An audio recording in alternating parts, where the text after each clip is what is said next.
It's amazing how if you just get up every morning and keep plugging and have some discipline and keep learning, and it's amazing how it works out okay. And I don't think it's wise to have an ambition to be president of the United States or a billionaire or something like that, because the odds are too much against you. Much better to aim low. I did not intend to get rich. I wanted to get independent. I just overshot. And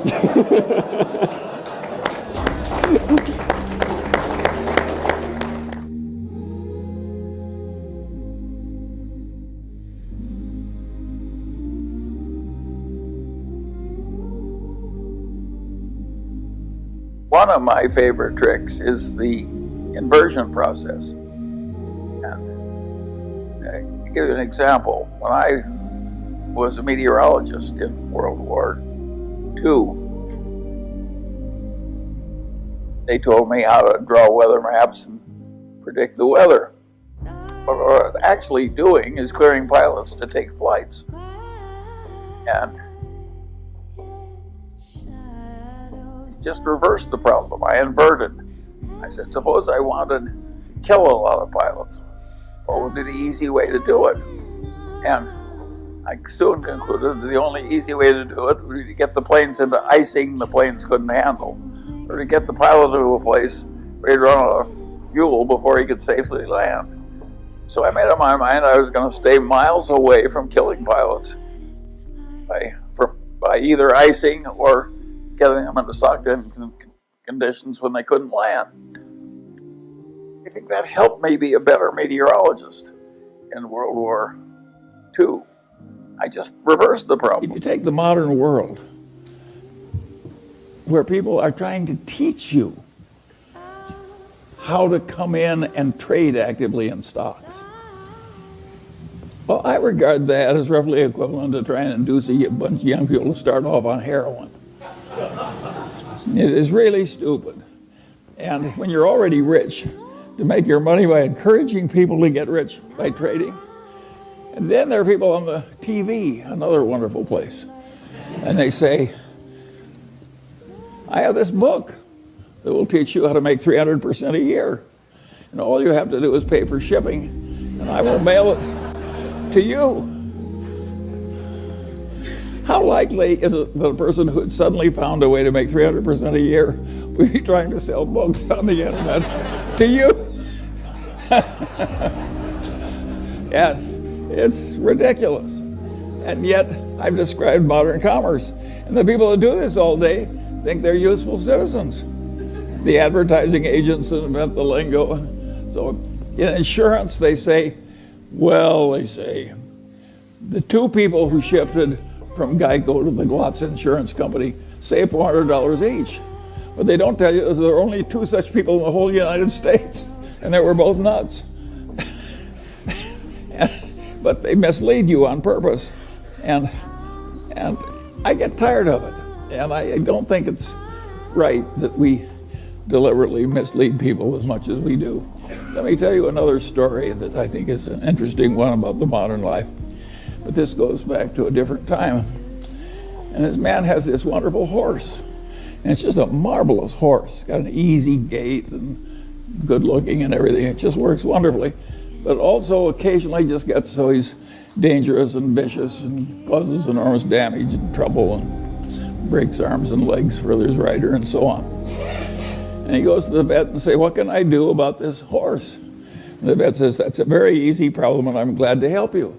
He says, what should I do? And the man says, the next time your horse is behaving well, sell it.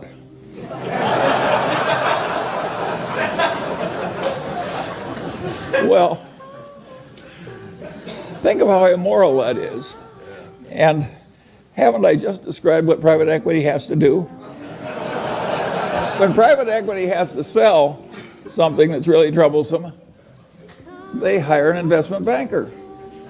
And what does the investment banker do? He makes a projection. You can't, I have never seen such expertise in my whole life. as is created in making projections in investment banking. There is no business so lousy it can't get a wonderful projection. But is that a great way to make a living, to have phony projections and use it to make money out of people you look right into the eyes of? I would say no. And by and large, Warren and I, we never tried to make money out of stupidity of our dumb buyers. We tried to make money by buying. And if we were selling horse shit, we didn't want to pretend it was a cure for arthritis. And I think it's better to go through life our way instead of theirs. And I think it's always been this way. I think there's always been chicanery. Think of the carnivals, of the carny operator. Think how much trickery there is in a carny operation. And people just seek out the weaknesses of their fellow man and take advantage. And you have to get wise enough so you avoid them all. And you can't avoid them if they're in your family. I have no solution to that one. But where you have a fair choice, there are just so many people that should be avoided. My father had this best friend and client, and he also had this other client who was a big blowhard, and he was always working for the big blowhard, and he wasn't ever working for his wonderful client whom I admired. And I said, "Why do you do this?" And he said, "Charlie, you idiot." He says, "The big blowhard is an endless source of legal troubles. He's always in trouble, overreaching and misbehaving and so forth. Whereas Grant McFadden treats everybody right, the employees, the customers, everything. And he gets involved with some psychotic, he walks over there and makes a graceful exit immediately. So a man like that doesn't need a lawyer." And my father was trying to teach me something, and it really worked. I spent my whole life trying to be like Grant McFadden, and I want to tell you, it works. It really works. Peter Coffin is always telling me if the crooks only knew how much money you could make by being honest, they'd all behave differently. Warren has a wonderful saying I like. He says, "If you take the high road, it's never crowded." And so I always knew from the very first, when I was a little boy, that the opportunities that were important that were going to come to me were few, and that the trick was to prepare myself for seizing the few that came. This is not the attitude they have at a big investment counseling thing. They think if they study a million things, they can know a million things. And of course, the result is almost nobody can outperform an index. Whereas I sit here with my Daily Journal stock, my Berkshire Hathaway stock, my holdings in Lilu's Asian fund, my Costco stock, and of course I'm outperforming everybody. And I'm 95 years old, and I practically never have a transaction. And the answer is I'm right and they're wrong. And that's why it's worked for me and not for them. And now the question is, do you want to be more like me or more like them?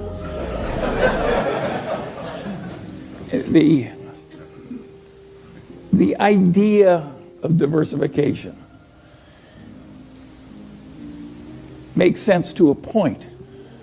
If you don't know what you're doing and you want the standard result and not be embarrassed, well, of course you can widely diversify.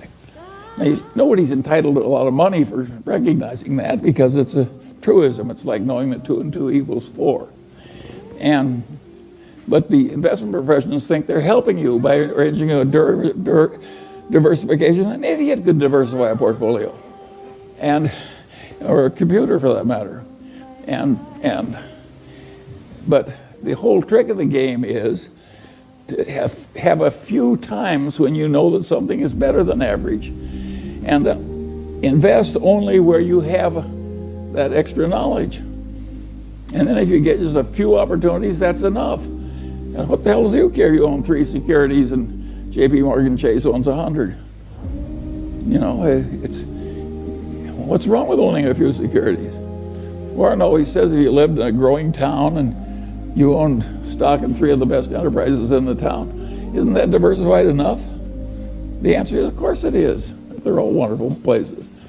And that Fortune's formula, which got so famous, which was a formula to tell people how much to bet on each transaction if you had an edge. And of course, the bigger your edge, the more close the transaction was to a certain winner, the more you should bet. And of course, there's mathematics behind it. But of course it's true. It's perfectly possible to buy only one thing because the opportunity is so great and such a cinch, or only 2 or 3. So the whole idea of diversification when you're looking for excellence is totally ridiculous. It doesn't work.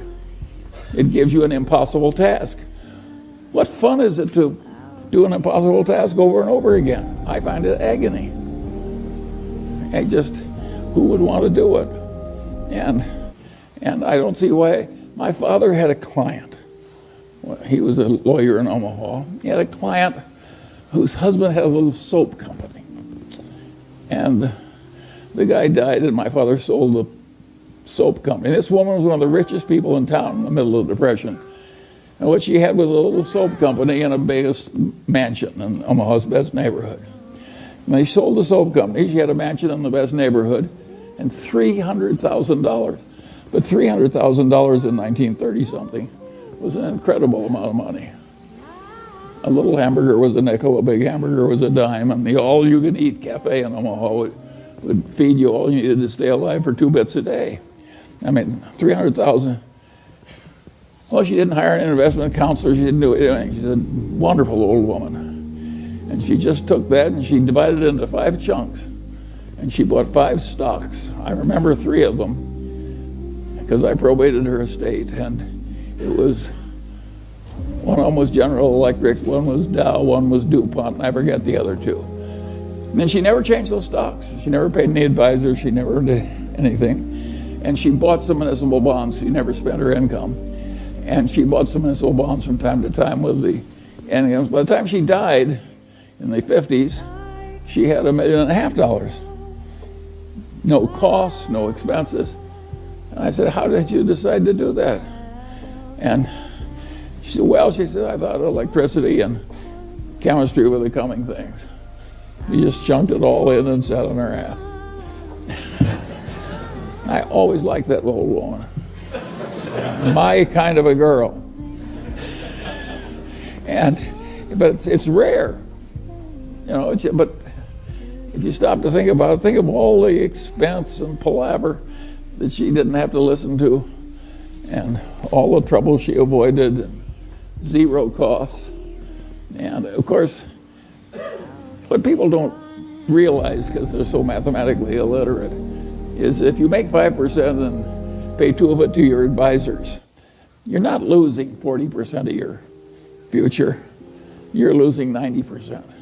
Because over a long period of time, that little difference causes a 90% disadvantage to you. So it's hugely important for somebody who's a long-term holder not to be paying a big annual toll out of the performance. And of course, there are a few big-time advisors now who are using indexation very heavily. And of course, they're prospering mightily. And of course, every time they get somebody, it's just agony for the rest of the investment counseling business.